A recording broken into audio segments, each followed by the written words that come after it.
Welcome back to the Call Up, your go-to podcast on the future stars of Major League Baseball. I'm Aram Layton.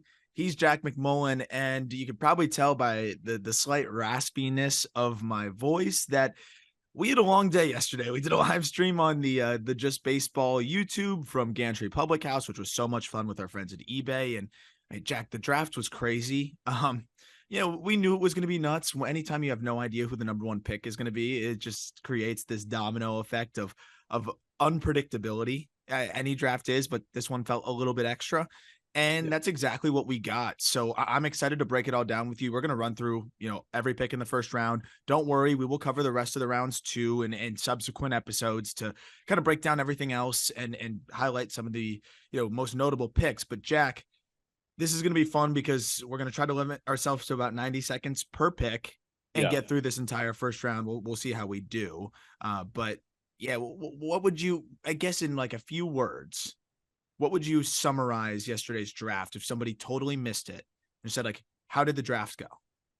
Yeah, I'd say unexpected. If I had to choose one word to describe the draft, I'd say unexpected. I wouldn't necessarily say chaotic because I think that teams adjusted on the fly actually pretty well. I think there were two teams that didn't adjust on the fly very well, and we'll get to those. But I guess I would say, like, surprising to a certain extent because we never see this much smoke around the number one overall pick, pretty much ever. It's never really a crapshoot. And, I think we went into this year just assuming that it was the Dylan Cruz sweepstakes last year. And then Skeens, he didn't come out of nowhere. We knew he was going to be one of the best players in the country. But Paul Skeens, did we really think that he was going to be the number one overall pick before Dylan Cruz? No, to be honest, I didn't think it at any point until it actually happened. Yeah, no, I'm with you. I think there was always that, like, in the back of my head, and all of us kind of felt that way. Like, okay, well, this is still a once in a decade pitching prospect, but at the same point, you have those two bats. It just seemed like it'd be too, I don't know. I wouldn't say risky, but just unique to take the arm in this spot. But at the end of the day, you see them take the arm, and it's like they said they're going to take the best player in the draft, and you could justifiably say you took the best player in the draft by pure domination. Right? He's a guy that's locating 100 with a wipeout slider, and already a feel for a change. We talked about it before on the Just Baseball show. He's instantly a top 3 pitching prospect in baseball. So when you look at it from that lens, okay, it makes sense. You're going to fast track him. He's going to be in your rotation. He's a guy that you don't have to touch, which, the Pirates have struggled with the development. We look at Roansy Contreras not being able to recapture what he had and what it looked like he was doing. And I know Solomito looks good. Some of their other guys have kind of looked good, but they haven't really translated a guy to the big leagues. And this is somebody that you don't have to do anything with. He's a pretty complete product, and he's going to just get better on his own. So you and I talked about it. We said Dylan Cruz was a slam dunk. Then we were hearing more about Wyatt Langford. We talked about maybe how that could be an option. And it seemed like just at the 11th hour, Paul Skeens ended up being the best option for them to do what they wanted to do there. So I don't think you can say it wasn't a good pick. I don't think you could say anything negative about it, because I think as long as you went with one of the 3 college guys, you're okay. I personally will always go with the bat. If you have an equal bat and arm, and to me, I think they're pretty equal here. I'm always going to take the bat, no matter where my organization is at, no matter what it is. I'm always going to take the bat. But when you have an arm this special, you can't discount the Pirates and say they did anything wrong. Yeah, no, not at all. And I think that they just drafted for a need. And I think that they just looked at their organization. I think with those 3 guys, and we're going to get into this as we go pick by pick, but with these 3 guys, we mentioned it on the Just Baseball show and on the live stream. Awesome event at Gantry Public House where we were able to do that live stream thanks to our friends at eBay. But no, man, we mentioned, like, these guys are going to get there so quickly that you can account for need. And the Pirates, here they are running out Brian Reynolds for the foreseeable future, Jack Sawinski for the foreseeable future, and then they're kind of mixing and matching in the corners. McCutchen has done a lot of DHing, but you can slap G1 Bay in center. They're finding guys. Henry Davis is playing a lot of right field. Yeah, exactly. So, like, I think that they saw, okay, don't necessarily need a center fielder right now because Sawinski or Reynolds can hold it down in center. Let's go get a guy that immediately becomes our 2 behind our all-star and Mitch Keller. And I think that's exactly what they got with Skeens. So we'll get like into Skeens, but I've got my stopwatch ready on the iPad and we're ready to go for, let's do 90 seconds for each of the first 10 picks. And after that, we'll do 60 seconds. Okay. Cool. Yeah. Makes sense. And then I guess the best way to do it is on the back end, we'll recap our favorite picks, a couple of the favorite picks, and that's where we can go deeper on a couple of the players that, we want to go deeper on. Yeah, you ready to roll? I'm ready to roll. I will give you the name and I just want to open the floor to you. Okay. Let's do it. So 3, 2, 1. Pirates take Paul Skeens, pitcher out of LSU. Immediate thoughts on Paul Skeens, Mr. Layton? Yeah, people talk about the fastball shape, and I get it, but like shape isn't that big of an issue when it's 100 and located. If it was 100 and not located, you might see some Hunter Green stuff, but he locates better than Hunter Green. So this is somebody that I don't know how they're going to handle him. Nothing would surprise me, but I don't think he makes more than a dozen minor league starts. Like, why would this guy take any longer to get to the big leagues than Reed Detmers? I don't think there's any reason. And I think you talked about this on the stream. I think a big part of this is that the Pirates probably said, if you sign for us with us under slot at number 1, we'll get you to the big leagues by X date. We will start your clock by X date. And Skeens was probably happy to oblige under slot at number 1 if that was the case. Yeah, and I just want to know what that date is because while I think it would be jarring, I don't think it is malpractice to have that date be September of 2023. I think that this guy, honestly, I saw a quote from Ben Cherington yesterday that said they fully anticipate Skeens throwing in game in 2023. I think that could be 2 starts and double, a start and triple, and then he gets up to Pittsburgh. We just did that in a minute 20. That was awesome. Awesome. Number 2, clock started. Outfielder from LSU, Dylan Cruz, goes to Washington. Super easy for me. Cruz didn't go 1. Skeens is off the board. If Langford went 1, I still think Washington goes Skeens. Yeah. But because Skeens wasn't there, they grabbed the best player of the draft. Yeah, exactly. They grabbed the highest floor while still having an all-star ceiling. And I think this is what Cruz's camp wanted. I think this is what Boris wanted. Boris works well with the Nationals relative to the Pirates. And I think this is kind of where they wanted him to go. Better chance of extension down the road. I just think this is what the preference was. Very volatile system, big upside guys, and I think to be able to add somebody that's such a high floor, the approach, in the field to hit and the complementary tools pretty much automatically put him on a fast track. He's a top 10 prospect in baseball immediately. You got to be amped if you're the Nats. Immediate follow-up, because we do have 40 seconds to play with here. Dylan Cruz, really incredibly talented defensive center fielder. Does he play center? Does James Wood start to get reps in right? Yes. Yeah. James Wood's already starting to get more reps in right. And I think that was part of the reason why they were excited to get a true center fielder. Hassel's kind of struggled. He's going to lap all of those guys. Absolutely. I mean, Dylan Cruz is the future center fielder. Minute 16. This is good, man. I like this pace. Max Clark at 3 to the Tigers, the outfielder from Franklin Community High School in Indiana. This was the surprise pick of the draft, and in not a good way, Mr. Lake. Yeah, reports are that it's going to be somewhere around the full slot value, or at least the full slot value of the 4th pick, which is crazy to me. I mean, Clark is extremely talented, 70 runner, great arm, potential to be like a special defender in the outfield. But the bat, to me, there's good bat speed. I think there's a lot of ground balls. I don't know how much impact's going to be there. There's some things that need to be cleaned up. I know he's young, but it's not about the selection of Max Clark for me. It's about the passing on Wyatt Langford at that spot. You have a college bat with a higher floor and a higher ceiling. I think Scott Harris and co overthought this one point blank. And it doesn't mean Max Clark won't be a good player, but again, it's who you didn't draft, not who you drafted. Yeah, no, and I think the Tigers just need talent anywhere, and Wyatt Langford is talent anywhere and very soon. Clark can be incredibly talented. I would say these two have similar ceilings in different ways, but Langford's floor is astronomically higher than that of Max Clark. Yeah. All right. And I think, the last thing I'll say is just when you can hit 40 home runs, your ceiling's going to be a little different, Yeah, exactly. All right. Number 4, 4, Wyatt Langford goes to the Rangers, the outfielder from Florida. He was gifted to the Texas Rangers. They couldn't fuck this up. They didn't fuck it up. And they immediately add, you said a top 20 prospect in baseball when you already have a top 10 prospect in baseball in Evan Carter, like factoring into I guess, the one weak point of the Texas Rangers, even though Leote has looked awesome. I mean, dude, this is crazy. One of baseball's better farm systems just got even better, just added a top 20 prospect. And the craziest part is, I don't know if there's any system in baseball with a better, like, two outfielders than Evan Carter, Wyatt Langford. The Rangers are going to be aggressive at the deadline, and now they can be really aggressive because you just added another untouchable prospect. You have two of the top 20 prospects in baseball, and then you can trade from everybody else. Specifically on Langford, the fact that he's turning in plus run times at his size, the kind of power that he produces while not being stiff is really impressive.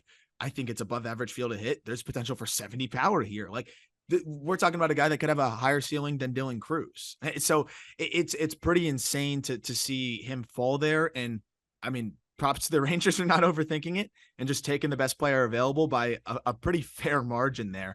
I hate top 5 steals, because it's a top 5 pick, but these next 2 picks were absolute blessings to have them fall in their lap. We snuck in just under the tag there, minute 27. Okay, number 5, Minnesota took Walker Jenkins, the outfielder from South Brunswick High School in North Carolina. Firm commitment to UNC. Not the case anymore. Walker Jenkins just got a bag. And at 5, this is perfect. We think that they got the better high school outfielder of the two. Yes, I think they got the better high school outfielder. I think they got the guy that's going to, transition into pro ball a bit smoother and I think with a bit more impact. This is one of my favorite swings I've seen from a high schooler, in a while. There's been a few that have been great recent memory, but this is up there with any of them. And the fact that he has the complementary tools that are above average across the board, plus power potential. You've probably heard me say it a million times now, but it's just the swing is reminiscent of Manzardo to me, with the just feel for contact, how long the barrel stays in the zone. And then you have more twitchiness and you're a better athlete and you can play all 3 outfield spots, at least for now. If he moves to a corner, he'll play a high end corner. I think the Twins, the plan was always to underslot, and then Walker Jenkins fell into their lap and they pivoted. And this was a great time to pivot, because if you pass on Jenkins there, I think you're crazy. Yeah, no, incredible job by the Twins front office adjusting on the fly. I have to assume they were not expecting to see Walker Jenkins on the board here. So it was going to be Clark or an underslot college option. And they opted for the guy that was still on the board somehow, some way. Number 6, Jacob Wilson to Oakland, the shortstop from Grand Canyon. This was a reach, it seemed. And Wilson is an incredibly talented bat to ball guy. We talked about it, 5 punch outs, and I want to say like 287 plate appearances. Yeah. Played 48 games, 49 games, struck out 5 times. Yeah. He's never going to swing and miss. But what's the ceiling for Jacob Wilson? Yeah, I told you I had like a sample of like 40 games from last year. And the max exit velocity that I was able to pull from those 40 games was 104.4 miles per hour with metal. That's a concern. The field of hit is elite. The bloodlines are great, being the son of Jack Wilson, one of the best defensive shortstops of our generation. But, that's not Jacob Wilson's game. He's a good defender. He's not a great one. So you're not getting elite defense. The hit tool is obviously plus. But if there's not a lot of impact there, it's tough. I think this is an underslot pick. I think they're going to save some money here. And also the A's, they always operate. We talk about the trade returns that they go for with some of the starts that they've traded. They don't want the high risk, high reward prospects. They wanted the high probability big leaguers that, they feel like at least will play some part in their big league roster, and then they'll figure it out the rest of the way. I think Wilson's got the upside at 6'3". At least if he can tap into even slightly below average power, then he could be good. But right now the power is just way too far below average, and it's a concern for me. Yep. Okay. Minute 29.6. I'm good, man. Good. You're him. Yeah. 7, Rhett Lauder to Cincinnati, the pitcher out of Wake Forest. Awesome pick. I know we're going to revisit this after we're done with the first round as a pick that we love, but this was like the high 5 type pick yesterday. Yeah, we mocked it, and it was cool to see that one, go the way we were hoping. It's just perfect fit. We're talking about a guy that's going to be fast tracked too. Like, I know we're talking about Paul Skeens, but Rhett Lauder has no business making that many starts in the minor leagues either. And I think there's a world where, like, if everything's clicking for the Reds, maybe Rhett Lauder pitches for them a little bit at the end of the year. Remember, Wake Forest managed his innings very carefully, or at least his workload. Well. Never threw over 100 pitches. So, there's rumors about elbow issues. We'll see. I don't think so. The Reds seem to take him. It didn't seem like a big deal. I think he fits like a glove in a system that has a ton of volatile arms, high upside, high risk. And Louder gets a lot of ground balls, pounds his zone, will climb quickly, high floor. It's exactly what the Reds needed here. I love the pick. And we're seeing a lot of guys that, got up to Cincinnati or are getting to the upper levels of the minor leagues and not necessarily landing the pitches that they need to be. Like Connor Phillips. Phillips looked awesome in double. In triple so far, he looks good. Like the stuff's jumping, but the misses are bad misses. Mm-hmm. The guy that's worked out to this point is Abbott, who's pitchability. That was a very safe college arm that you took. And Rhett Louder, while he has exciting stuff to dream on, is a very safe college pick. Minute 28, you're done on Louder. Yeah, and I like ground balls in Great American Ballpark. That's it. Yes. Number 8, Blake Mitchell, the high school catcher, goes to Kansas City while Kyle Teal, the catcher from Virginia, was still on the board. We can revisit this. I don't even think we need to do a negative thing at the end of this. No. I thought this was a bad pick because Teal was on the board. If you're going to go with the catcher, go with the college catcher. Yeah, I think there was some concerns from teams because, Kyle Teal only had the one big year. But dude, just look at the numbers. The numbers speak for themselves. The swing is nice from Kyle. We'll get to him though, but specifically on Blake Mitchell, it's just the riskiest profile imaginable, right? A high school catcher is always going to be the riskiest profile. Mitchell's got a 70 arm. He's up to 96 on the mound. And I think that's, he has a good chance of sticking behind the dish and being an impactful defender, but the hit tool's fringy, power's above average. We'll see. I think Royals brass maybe like the swing a little bit more, but I'm just not taking a high school catcher at 8 unless he's some generational freak and Mitchell's really good. Not a generational freak. We'll see how it goes, but I thought this was a bit of a reach here, and I'm interested to see how much they save. Okay, minute 8. That was awesome. We've got some rollover time now. We're not going to use it this go around. 9th overall pick, Chase Dollander to Colorado, the right-hander from Tennessee. Dollander was the top pitching prospect in this draft class heading into the year. Then Skeens bypasses him, and then Louder bypasses him a couple of starts into the season as well. Dollander was a clear-cut 3 as we entered the draft. He was the pitcher that was available for Colorado at 9. They did it. It was the shoe-in pick. Yeah. A little worried about Dollander's lack of success at the college level this past year, and being in the Rockies organization doesn't help his case, but Dollander is as talented as they come. Yeah, I think this was, we mocked this one. I think a lot of people mocked this one and just made all the sense in the world. And I think there's a steep drop off, especially in the college arms department from Chase Dollander onward, very steep drop off. And I think for the Rockies, they always want to get their arms, especially now. And the thing is it's so hard to throw in a lot of the minor league environments. And then of course in the major league environment, it's so hard to get outs, but a Chase Dollander that turns into the 90th percentile outcome of Chase Dollander is a guy that can pitch in any environment. And I think that's what they're swinging for here. And at the very least, they probably feel like, hey, we can get a really good bullpen arm in the worst case scenario because of how good the stuff is. But I do feel like the upside is here. The mechanics are smooth. There's a lot to like. He's one of those guys where the numbers don't totally make sense. And you have the opportunity to take a guy that has as much upside as anybody in the draft, really, like as much upside as anyone. I like that shot to take for the Rockies, who are always going to struggle to find arms with this much talent, whether it's free agency in the big leagues or the draft. All right, minute 42, but we did use that rollover time from Mitchell. Last 90-second guy, number 10, Noble Meyer, goes to the Miami Marlins, the high school kid out of Jesuit in Oregon. Yeah. Noble Meyer immediately becomes one of, if not the top prospect in that org, yeah? Says a lot about the system, but yeah, I think he becomes a top prospect in the org, and that's why I think it was a good pick. Marlins need bats badly. I would have liked them see them take Matt Shaw or some of the other guys, which we'll get to. But Noble Meyer's a top prep arm in the draft by a fair margin. There was a fun video dive last night. I mean, the fastball, loose arm, lanky, up to 98. Slider is gross.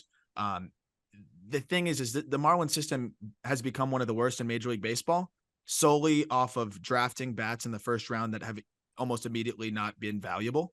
So I think this is the Marlins leaning into a strength, saying, let's take the guys that we can develop, inject some talent into the system, especially when they think they're probably going to trade some arms away at this deadline. So I like the Marlins just leaning into a strength here with Meyer. There we go. All right. That was exactly a minute. Shout out you, man. Now you're prepped for 60 seconds through the rest of round 1.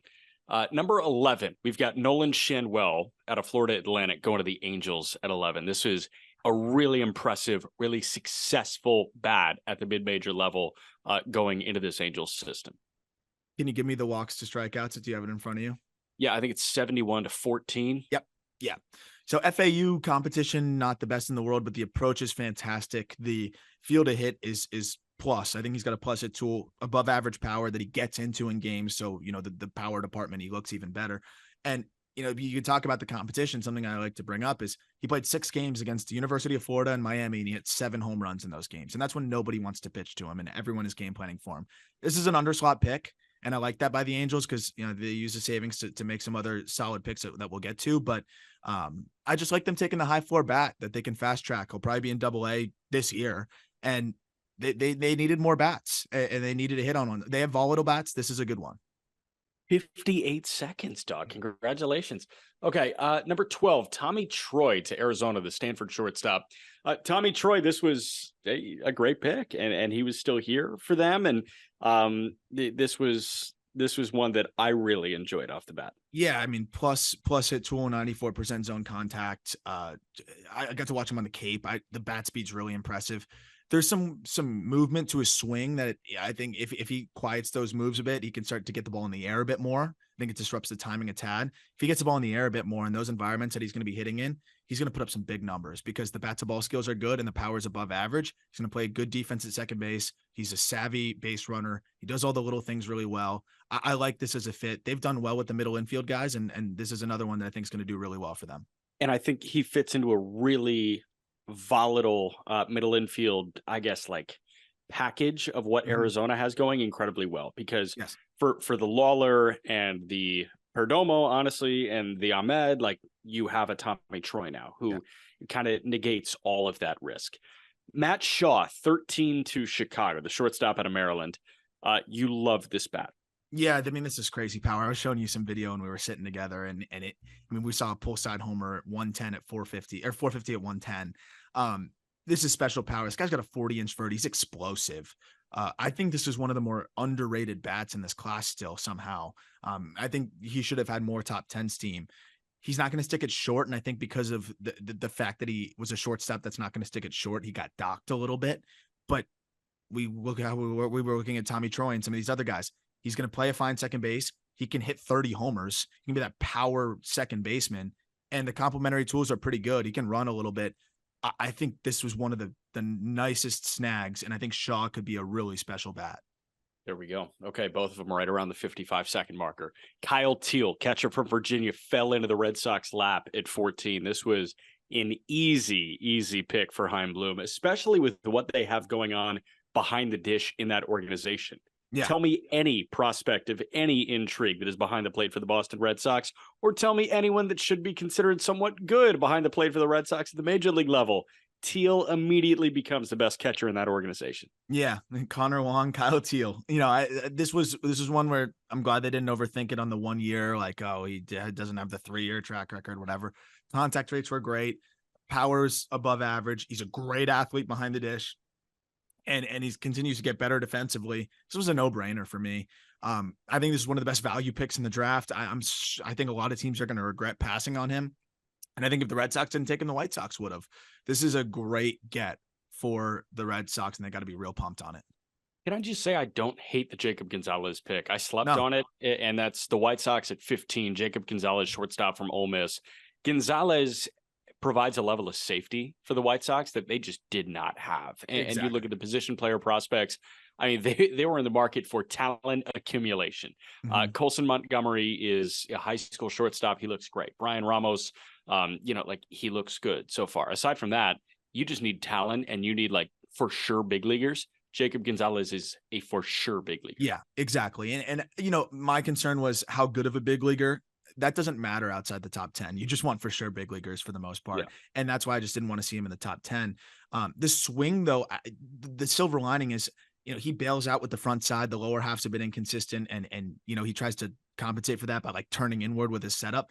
Someone will, even in the White Sox story, someone will get their hands on him. They can fix some things. And I think there'll be more power to tap into there. But the field to hit is hard to teach. And it's a 92% zone contact and a good approach. He's a very high probability big leaguer, and rare to get that high probability of a big leaguer this late as a middle infielder. Yeah, 16th to San Francisco. They have a type. It was Reggie Crawford last year. Bryce Eldridge, the two-way player from James Madison High School in Virginia this year. Eldridge is a mammoth human being, 6'7", 225, throws really hard. Has a good slider and has some serious juice too. Do you think he's a better hitter or pitcher at this point? You know, I'd have to see a little bit more of him at the plate. I would probably bet on the arm when you're 6'7" and, you know, have that much room to tap into more and athletic. I think it's safer to say the arm, but it's plus to potentially plus raw power. And he's long. The field of hit's going to be a concern. You know, we'll see how much he can hit, but I'd say the arm just because I haven't seen enough of the bat, and it's a risky profile, but this is such a fun pick. The two-way guys seem to go well for them. Casey Schmidt, they told him to just hit, but he was initially considered a two-way guy. I like this pick because the upside is huge if he can do both. If not, he'll be really good at one of the two. Yep, 17 to Baltimore. Enrique Bradfield Jr., the outfielder out of Vandy. The more I think about this pick, the more I kind of like it because they have so many amazing hitters in that organization. It's the best farm system in baseball. Yep. And they just added maybe the most speed in minor league baseball to the best farm system in minor league baseball. And maybe the only guy that can sniff, Pete Crow Armstrong's defensive prowess in center field. You know, this was one of those guys that I just don't, I think he's got a lot to figure out at the plate. And that was why I was a little nervous. But what better team to draft him? Like, this is a perfect situation. Like this, I don't like to adjust outlooks on players too much by who drafts them, but this is one of those perfect situations. We just had Kobe Mayo on the podcast, and he was breaking down how the Orioles, you know, have had him swinging a hockey stick and doing all these different things to maximize his swing, his path, like the swing lab that they have. Like there's a reason why all of these Orioles prospects pan out. I'm going to go over on this one. I don't care. There's a reason why these guys pan out. They know what they're doing. They know how to get the most out of hitters. You can't teach 80 speed. You can't teach 80 glove. And I think this was the best possible landing spot for Bradfield. I think he knew that. I think his camp knew that. And I think that was a big reason why they end up going to the Orioles here. This is the best case scenario for him. And I think that with the way that they're able to develop and the way that they do things with hitters, again, go listen to that Kobe Mayo episode and you'll really be bought into the hitting development. Also, just look at the numbers.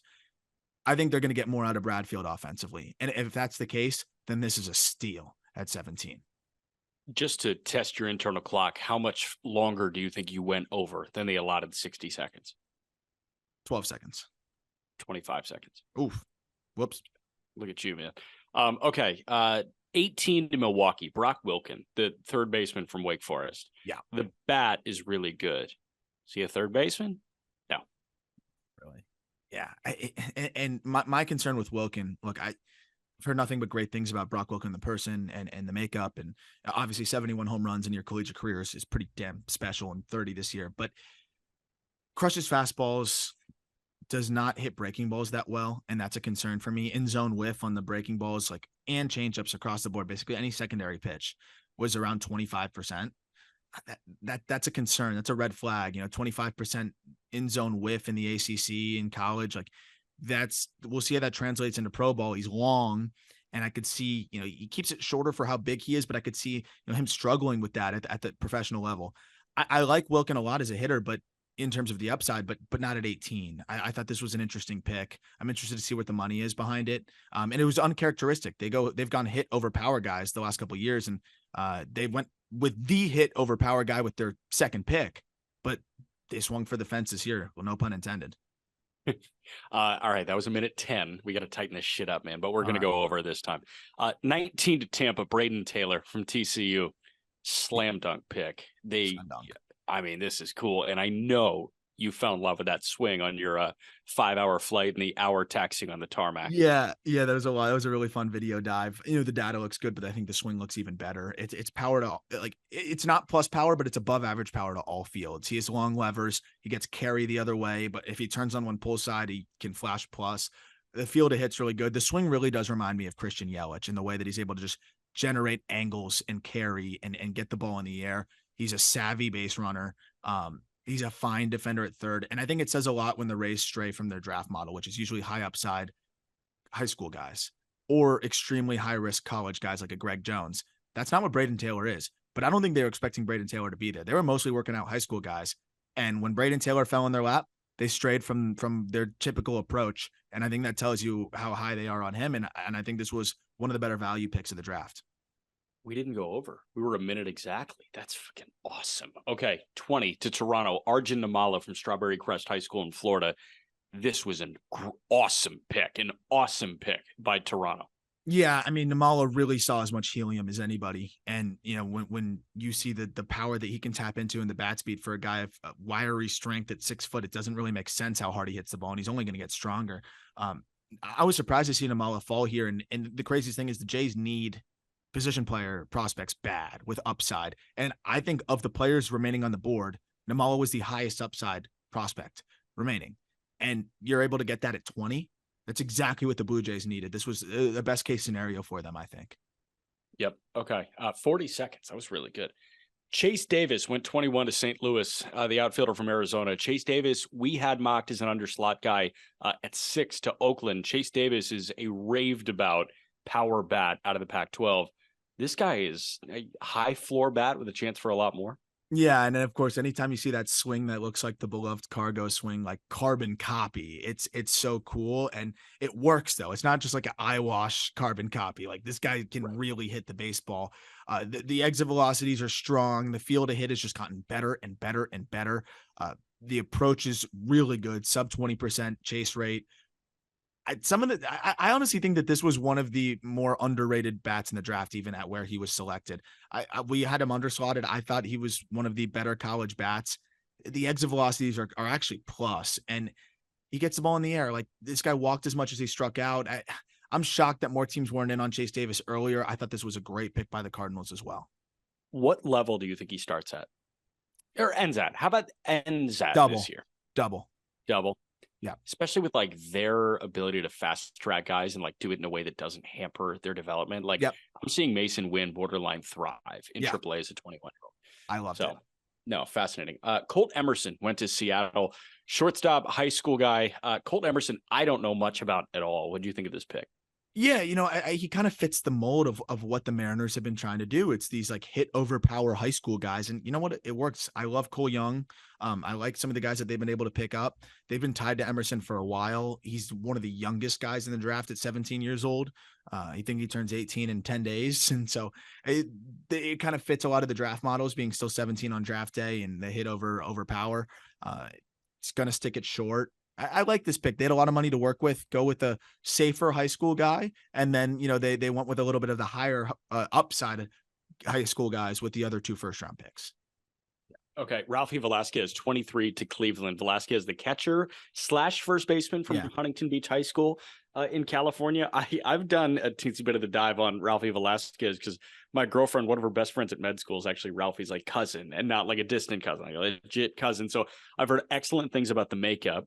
We know the Guardians ID high makeup guys. Oh yeah, this feels like somebody that fits into that conversation.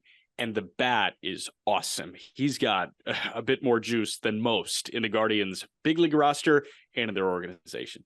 Same high school as Nick Prado. And I think ultimately he maybe ends up playing first base. And, I think that's maybe why he wasn't a top 15 pick, was because of the questions about sticking behind the dish and the volatility that comes with that profile of high school catcher. But to me, he's not a high school catcher. To me, he's a high school masher. If he sticks behind the dish, that's a bonus. If he doesn't, I still like this guy as a first round pick as a bat alone. One of my favorite swings that I saw, in the video dive, I see above average hit plus power. You talk about the makeup. He mashed on the circuit against really good competition. The Guardians, I think, saw a high floor, relatively speaking, bat here. And I thought this was a great pick. I see a lot of like Josh Naylor, but with more power potential. So Casas, I know you were keyed in on Casas, and Casas was a first-round first baseman at a high school. Do you think the bat is comparable to what the Red Sox wrapped in Casas? I think slightly less. I think less power, more hit, but cool. It's a good bat. Yeah, that's a really good bat. Okay, 24 to Atlanta, Hurston Waldrop, the pitcher out of Florida. Waldrop was a guy that could have gone as high as 10 or 11. He slid way past that. Was this a true slide? Was this a, hey, I'm a little worried about, what this guy's doing? I thought, he was a guy that could slide, and I thought Yohani Morales was a guy that could slide because of some data red flags. that I figured teams saw the same thing I was looking at. I think this was a red flag slide. I mean, when you have a fastball at 96, but opponents are hitting over 300 with it with a near 1,000 OPS, and you're landing your curveball for both your breaking balls for a strike, around 55% of the time. And he was a one pitch guy in college, really. And it was just the splitter. Like, that's not good. That's risky. I think we know the Braves have taken pitchers with their first pick 7 of the last 8 years, and they're not afraid to swing for the fences with that first pick because they cook in rounds 2 through 5 and whatever. So I think they just went with the highest upside college arm here, which they love to do. And I think they are okay accepting the risk and knowing that you're getting a true 70 pitch though with that splitter. I'm waiting for an average pitch otherwise, because I know the fastball technically would grade as above average. It's 96, but it doesn't play like an above average pitch. 89% zone contact against his fastball this past season. That's just not good. Yeah. Minute 21. That's okay though, because it was all good information on him. So yes. I want you to feel good about that. That's what I'm here for. San Diego, Dylan Head, the high school outfielder out of Homewood Flossmoor in Illinois. I watched a good bit on him because I was rooting for him.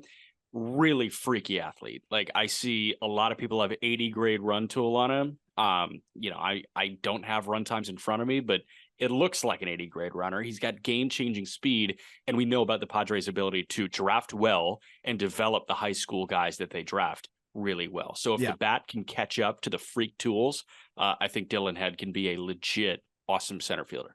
Yeah, I mean, you can't teach that kind of speed, and that's the fun thing. And I think that the swing is more advanced than people gave him credit for. The more I was able to dig into a little bit last night, a little bit now, I think that this is a guy that I need to do more of a dive on, but performed well in some big spots. And when you can move like that, the Padres are really good at IDing guys that make the smooth transition into pro ball. And maybe there's not as much risk as people thought, similar to James Wood. Okay. 26 to the Yankees. George Lombard Jr., shortstop out of Gulliver Prep in Florida. Lombard was, I don't know, somebody that I knew nothing about. What did you know about him? What do you know about him now? I just knew he was kind of a projection pick. So this was a guy that I didn't have a ton on either, but he's 6'3", shortstop, with some whiff concerns, but some exciting pop. Like, there's plus power to dream on here at shortstop. So I think that's what the Yankees were looking at.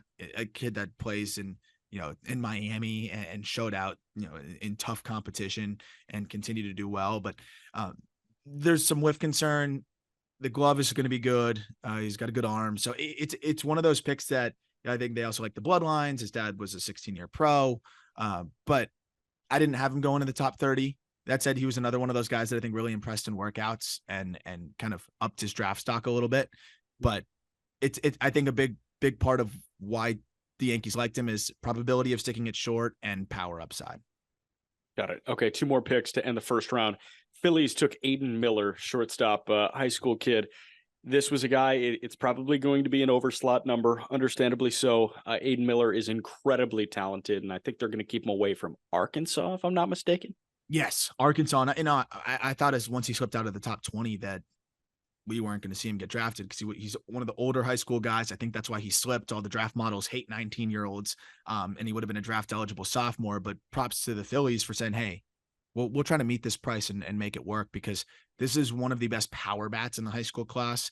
I think that the bat speed is impressive. There's some moving parts to the swing, but he gets away with it because of how insane the bat speed is. If it doesn't work as much in pro ball, he can clean up the moves a little bit, but it's impressive launch quickness that allows him to tap into plus power, and he's got plenty of room to add into his frame. I think there's potential for even a little bit above plus power, and there's a pretty good feel to hit too. He has a good feel for the barrel. So I like this. I like this pick a lot. This is one of my favorite value picks of the draft. We had him mocked to the Rays because he fits the Rays mold, earlier at 19. So this was a great get. Yep. And then last pick of the first round, Houston at 28 took Bryce Matthews, the shortstop out of Nebraska. 2020 guy, 20 homers and 20 bags this spring in the Big Ten, hit 360, slugged over 700, OBP at 481. This guy was flat out really productive in a good baseball conference. That's what I know about him. He's raw too. He was a football player and did a little bit of everything. Like, baseball was one of the things that he did. And now he's focusing on baseball, and the tools are insane. exit velocities were ridiculous, up to 112 miles an hour, popped plenty of 108s, 109s, 110s. The field of hit is somewhat of the concern, as is with a lot of multi-sport athletes that are, just kind of tools over hit. If that can come together, and obviously the Astros do a really good job of developing their guys, there's so much upside to dream on here. We're talking about like a legit 5-tool shortstop if it all comes together. To get that at the back end of the first round, I like the risky but exciting potential here. This is one of the best athletes in the draft period. So it'll be a fun test for Astros player development. And if it works out, this would be a major steal. We did it, baby. Under allotted time. That was awesome. I got you. Entirety of the first round. How do you want to go back to the picks we like? Do you want to do first round picks that we like? Do you want to do picks after the first round that we liked? It's like, I think a couple of like what the underslots allowed teams to do would be interesting, like, and highlighting those and why I like that. And then, just a couple of picks we liked, and then we can wrap it up. Of course, we're going to do more of like a rehash by like teams and everything once, the whole draft is wrapped up. But anywhere you want to start specifically with the first round? Let's start. I mean, first round, I thought Teal was the best pick. I thought Lauder was an awesome pick. I do like, what happened for Skeens, Cruz, and Langford. Yeah. I thought that was awesome. Namala was one that seriously jumped out to me. Matt Shaw to Chicago was one that jumped out to me. Yeah. But I would say if I had to pick two great ones, it was Kyle Teal going to the Red Sox at 14, and then Rhett Lauder going to Cincinnati at 7. I also really like the Johnny Farmelo pick from the Mariners. I mean, they go 3 high school guys. Ty Pete was one of the guys that had a lot of helium too. They go 3 high school guys, and I think the system's getting strong kind of quick now, which is great. Farmelo, one of the bats that I thought was kind of slept on and had some helium as it got closer to the draft. Kind of looking at some of the underslot spots and picks in the second round that really stood out to me real quick. And then, of course, like I said, we're going to rehash it a little bit more. Mac Horvath from the Orioles. I thought Horvath was one of those guys that had good enough numbers and good enough metrics to be a compensation round or late first consideration, and the Orioles get the UNC outfielder at 53. This is a guy that I think is going to be similar to Connor Norby, where he just gets into pro ball and hits, and people are like, man, how was he available in the second round? So I liked that get. And then the A's using their savings to get Miles Naylor, I thought was a really nice spot. I mean, Naylor is somebody that, the upside. His brothers are insanely athletic, and he might be the most athletic of the bunch, as a guy that could legitimately stick at shortstop and can play, multiple spots in the infield if it doesn't work out, and is a really good athlete. And then I thought the Reds crushed it, dude. I just wanted to specifically highlight the Reds. Get Lauder, don't overthink it. Then they go get Ty Floyd, who I think is cut from a similar cloth of those fastballs that just you cannot hit 20 plus inches of IVB. He's going to be able to just get you with the fastball. He's got to find the secondary command, but we saw what he did on the big stage, 17 Ks in the College World Series, just off of here's the fastball, try and hit it. He's in that Bryce Miller department with the fastball. And then to go get Sammy Stafura somehow with your third pick, a guy that we thought could be a first round shortstop, they're going to have to punt on some picks later, but that's what they do. And they did it with Collier. I loved what they did here. Yeah, 3 straight guys in the competitive balance round A as well, right ahead of Naylor and Ty Floyd. I thought that 5-pick run was awesome. Charlie Soto going to Minnesota at 34, Thomas White going to Miami at 35, and then McGonigal going to Detroit at 37. Thought that was excellent ahead of Floyd and Naylor. Yeah, I think Miami did a fantastic job, all things considered. I would have liked to see them draft the bat and Matt Shaw or somebody like that. But how about the fact that you don't develop bats for anything? Like I said, the reason why your farm systems become one of the worst in baseball is your bats have never panned out in recent memory. And you get the top prep arm in the draft, and then you get the top left-hander in the draft. Two guys that, if you flex your development muscles properly, will be top 100 prospects and could be rotation pieces. We know they're going to trade from the pitching. I liked that spot too. And then one more. I thought the Nationals just being able to snag Yohani Morales at 40. I highlighted some of my concerns around him, and why I thought he might be a risky pick in the first round. But at 40, on top of Dylan Cruz, that's pretty awesome if you can get it to work out with Morales. And then I'm sorry, one more. I thought one of the most One of the guys that I thought really should have been a first round consideration was Colton Ledbetter, Mhm. Mississippi State outfielder. We had him mocked in the compensation round to the Rays. I thought he fit the Rays mold a little pretty well. Really good feel to hit, sneaky power, good athlete, transferred from Samford to Mississippi State and put up really good contact rates. I thought that was a great get for them in the second round. And Ledbetter is going to be, I think, another one of those guys who was like college guy that we let maybe the limited ceiling relative to some of the other guys allow him to fall. And we're like, man, I just passed on a really good bat. I think that's going to be another one of those where it's like, man, they got him at 55. We're recording at 11:30 on July 10th. They are completed with the third round. First out of Alabama. Just following the tracker here, some names to jump out. Alberto Rios went 79th overall to the Angels in the That's third round. such an Rios, Angels the pick. Stanford third baseman. Yeah, yeah, I know. Especially after what they did in the first round too. Like this is just another great college bat. Pac-12 Player of the Year, Alberto Rios. Josh Rivera, the third baseman from Florida, went to the Cubs at 81. I really like that fit. Trey Morgan, the LSU first baseman, went to Tampa Bay. Wow.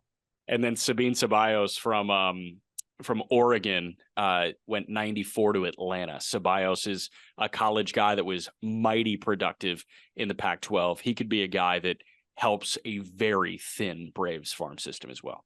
Yeah, one more that I liked is you got CJ Kafis to the Guardians. Kafis was a guy that I thought put up great numbers this year at the University of Miami. I saw him on the Cape. I like the swing. He's a little bit, smaller for a first baseman, and there's maybe not as much power to dream on, but good feel to hit. Guardians go with two potential first basemen in the first 4 rounds. Shows you how much they like those bats. It's crazy how fast the picks go on day 2, by the way. But Jack Hurley also to the Diamondbacks. This is somebody that a lot of people had as a top 40 prospect in the draft. You get him at 80. Yeah. That's a nice snag as well. That's it from me, man. That's it for me as well. I think Alberto Rios, by the way, one of those college performers that gets overlooked just because he doesn't like have a true position or whatever. I really like that. The data on him, the bat to ball skills, the above average power, the numbers as the Pac-12 Player of the Year. It's a good spot. I'm excited to recap the rest of these picks, and we'll do that on the next episode. But yeah, we also have those conversations with Andy Rodriguez and Joey Cantillo to put out. We're gonna give our thoughts, on everything that happened this week. But yeah, that's it for this one. And we will have more recap on the draft and more thoughts on that coming very soon. As always, thank you for listening, and we'll talk prospects with you tomorrow.